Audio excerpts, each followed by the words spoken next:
gần lấy hôm kháng dầm này giờ đang biết pha liền bần hơ hậu khoai gần câu lệ đang mơ hát gần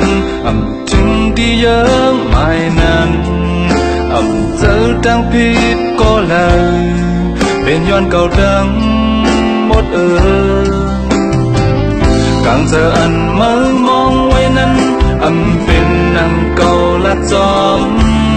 cầu biết qua màn kèn ăn bần đi mơ dâu rằng mi theo vẫn mơ nà này cầu khay nhon dài khấn tăng một giờ ăn cầu lại hết biết mà đi mơ quang khoang ban cầu là những nong ngồi mơ đi từ giờ đàn lời có câu trường mơ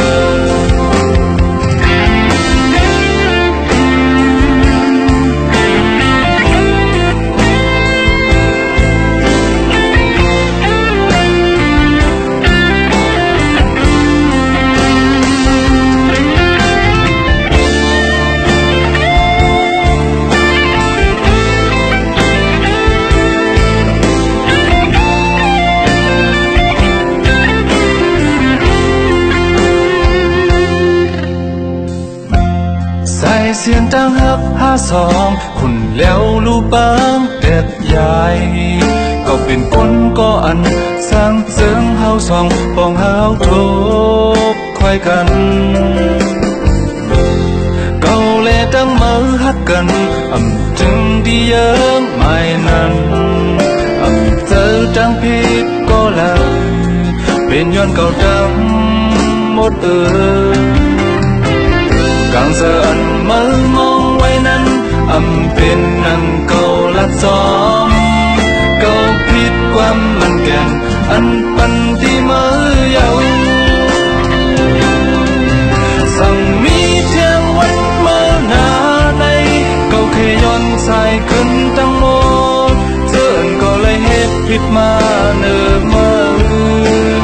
hoa khoang ban cầu là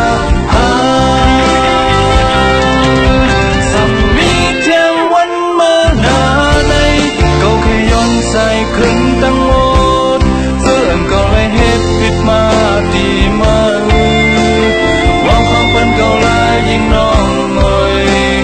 mơ đi từ giờ đàn lời có câu trường mơ đi từ giờ đàn lời có